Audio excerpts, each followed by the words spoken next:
Hello everyone, welcome to Canteen Cup. My name is Scott. How is everybody today? Feeling a little refreshed. Took the weekend off. We went up into the mountains, rented a cabin.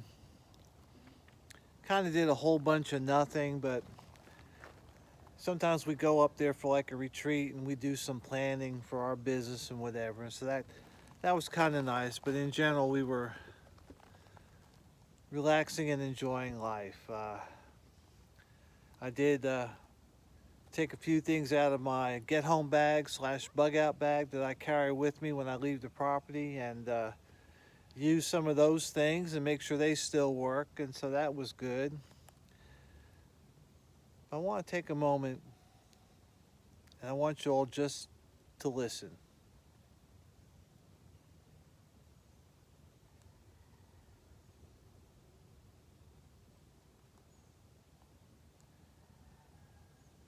Did you hear it? No, really, did you hear it?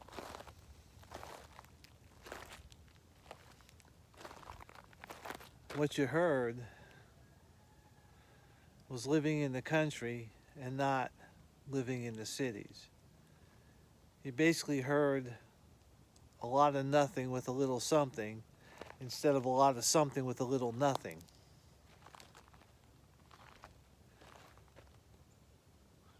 A lot of people say it, the scriptures say it,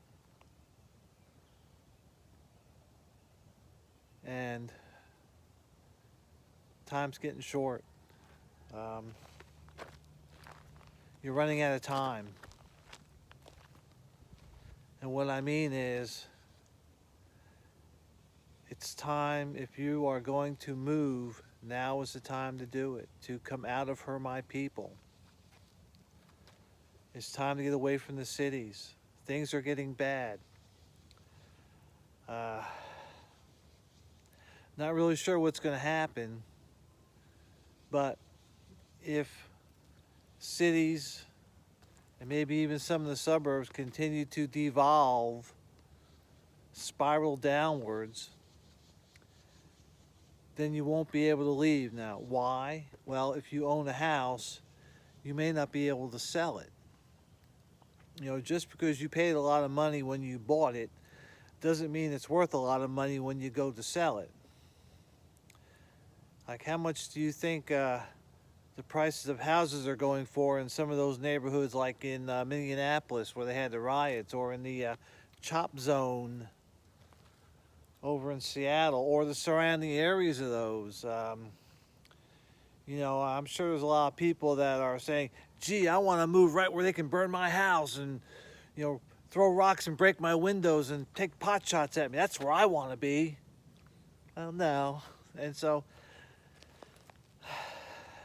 you know, you all just have to make those decisions. We did it. It wasn't easy. Yes, there was some sacrifice involved. There still is. But we did it. We're coming up on being out here a year. Put a lot of work in the property. Got a lot more to go, but it keeps getting better. You know, I can never quote, you know, the scriptures, but it's Revelation 18:4. Come out from my people. Something about unless you partake of her sins, unless you partake of her plagues. You know, that's the Lord telling you something. Get out now, go now, do it now. The see my maintenance work area. Another couple weeks, that's going to get a canopy over the top, and then I'll be living in tall cotton. But you need to consider going.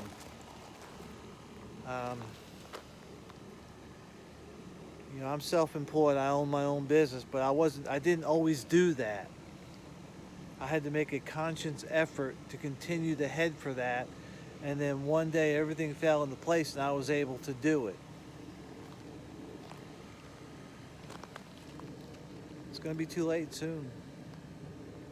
What I fear is that for those of you that are planning to move, I kind of think you might have till November.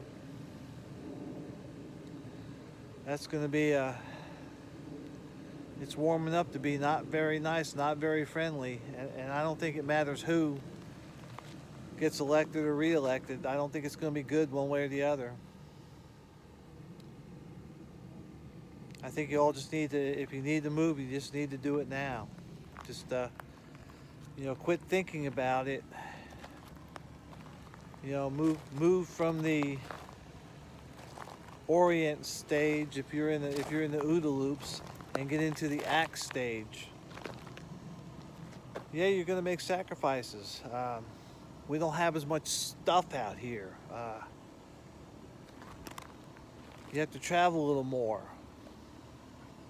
You have to work a little harder, especially if you want to, create a homestead like we're doing. You have to sacrifice your money.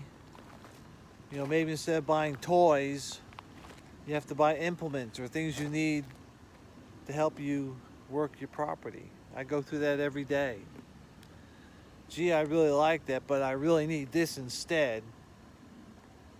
So I get that first, and then I worry about maybe having something fun later, or maybe something else. Time's running out. Time is running out for you folks that want to move. Stop dreaming and start planning. I can't say it over and over again. And then if you're stuck where you are, then you gotta make plans for that. And I go back to my 4 basics. Do you have enough food? Do you have enough water? Can you maintain sanitary conditions? And can you defend your family? Then you have to work on those. You should work on those anyhow, no matter where you are. But it's not going to be as easy when you're in cities, maybe even suburbs. It's going to be tough. So I want to talk about that a little bit, and I have for about 5 minutes. The other thing is, like I said, on our trip, we go vacation, we go relax, but we also do a little planning because we're away from all the hustle and bustle that goes on around this property. When I'm out here talking to you, I'm looking at my property thinking, okay, what do I have to do? What's next? Or, oh, gee, that needs to be repaired. I need to put that on the list. And so sometimes when we get away, it's just kind of clearing the blackboard and being able to start from scratch without having to look at things and say, oh, well, I also need to do that. And so we've gotten some clarification on some of the things we want to do.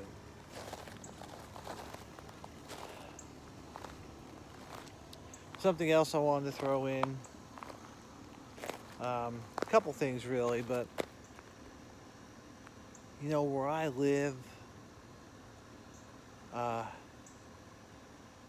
we don't have the same problems that folks living in the cities have. All that stuff on the news, that ain't going on out here. People are different, we're different. That stuff doesn't happen out here. And so we just worry about getting by, the important things. The other thing I want to talk about, and I do this from time to time, and I figure today's as good a day as any, is I'm going to do a pocket dump for my EDC. I do this every couple months, just to give people an idea of things that change in my EDC, and it really hasn't changed much. I want to show you right here that I'm not really in working clothes. See? I got my pajamas and my Crocs on. I've been working in the house doing business work, sitting at my computer. Nice part about being self-employed is I get to set the dress code. But when I go out of the house, when I leave the house, even if it's just to come out here to shoot a YouTube, even if it's just to come out here to, look at my property to see what's growing, what's not growing, I carry EDC with me, and it's a lot of the basics. And so I wanted to show you that even if I'm not leaving my property, there's still things I carry. And I carry them with me every time I leave, and I figure I'd go through it yet again to show people that some things just don't change. All right, so starting, almost every time I'm outside, I almost always have a hat, just because it's hot. Anything to keep that sun off me a little bit helps. Another thing I carry, always carry a firearm.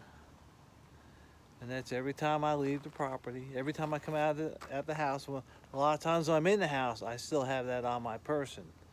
But especially when I go outside and I'm going to be away from my house proper, I have something. One of the things I always carry with me on a dog tag chain. This is a little dog tag. You can get them from Road ID. You can engrave whatever you want on the back of them, and I keep it's got some basic information about me in case I'm, just like an army dog tag. Helps identify who I am, helps have some contact information. The other thing I carry is this little flashlight. It's a twist on, twist off, and my other hand's a little occupied right now, but this is actually pretty bright. And it recharges off a USB port, so I can, whatever I use to charge my phones with, I can charge this with, and my Get Home bag has a lot of ways to recharge my phones. And so even if this goes dim, I can always just plug it in and charge it up, because I keep the adapters in my Get Home bag. But I always have a flashlight on me, and yeah, as I'm getting a little older, sometimes I need a little extra light, just like I need a little more magnification. That's just life. Another thing I carry with me is I carry a little notebook. I like these because they're not spiral bound, they're stapled, and I have a tendency of keeping the pages with this. And a lot of times when I'm working, I can go back through this, look at something I did earlier, and it kind of keeps a little journal when I'm outside. And yeah, you can put things in your phone, and I do that, and I take pictures of things with my phone. But sometimes when I'm sketching something else, when I'm writing something, having a piece of paper is important. A little story. I probably said it before, I'll say it again. Still makes sense today, even though it's a 40, 50, 60-year-old thing. When I was in the Army, had a sergeant tell me, this is back before I was a sergeant, he said, if you really want to get along in the Army and have at least a mediocre career in the Army, you got to maintain the 3 P's. Of course, I said, okay, Sarge, what's that? And he said, if you are in the proper place, at the proper time, in the proper uniform, you'll get by in the Army. I actually probably do fairly well. And then once I became a sergeant, I added 2 more P's to that. And that was to have a pen and a piece of paper. In several of the units I was in, as a sergeant, as an NCO, I was required. That was a part of my uniform to have a little notepad. We used to have these little green ones, kind of about this size, but a little bit thicker, and a pen or pencil. Required. Sometimes that was part of the inspection. And that has served me well over the years. So that's my little Army story. So that being said, you saw the paper. Here's the pen. It's about the size, if you look at it, it's one of these Fisher Space pens. It's a bullet pen. It's not very big, fits in my pocket well, and it's one of those, right in the rain, right anywhere pens, and I keep it with me. Another thing I carry with me is a lighter.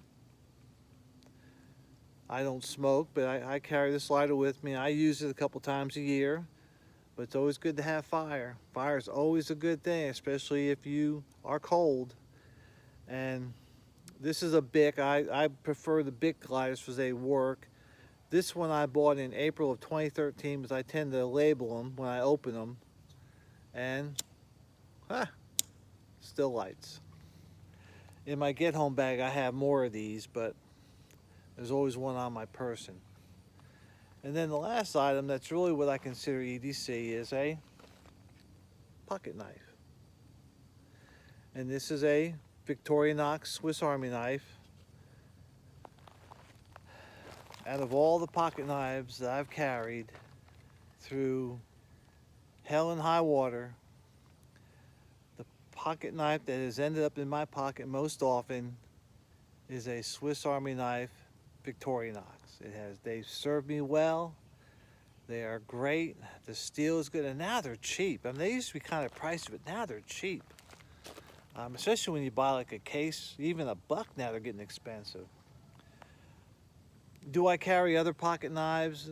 Yeah, I do, but in general, for what I do where I am, a slip joint pocket knife is just fine. I keep it sharp. But one thing I like about the Swiss Army knives is that they have a little pair of tweezers. And when I'm out here working, it's just nice to be able to take that out, pull out a little splinter, and do it. Do I carry lock blades? Yeah, I have a couple. I don't carry them that much. Sheath knives, I rarely carry. Even when I was in the Army, the only time I carried a sheath knife was either when I was in the field or when I was flying, and I had my survival vest and I had a sheath knife on it. But and there was even a lot of times in the field when I just had a lock blade with me. But I don't, I have never felt undergunned, so to speak, with a folding knife over a sheath knife. Just most of the stuff I do, I can handle with a folding knife. I have sheath knives, but I just don't carry them. And so,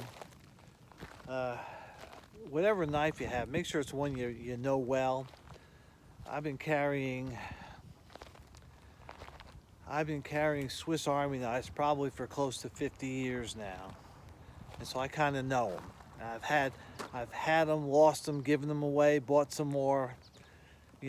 Lost them, given away.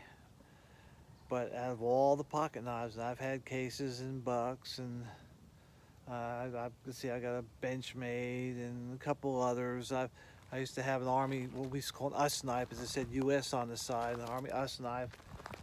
I've had some Boy Scout knives, and out of all of them, I carry a Swiss Army knife the most. And so, but that's my EDC. Now, if I leave the property, I'll add like a wallet and car keys. Or if I have to run my tractor or my shed, I have a set of keys for around the farm, I'll carry that. But in general, when I walk out, that's what I have. So that's really all I got for you for today. You all stay safe and stay secure. And hopefully we'll see you out there.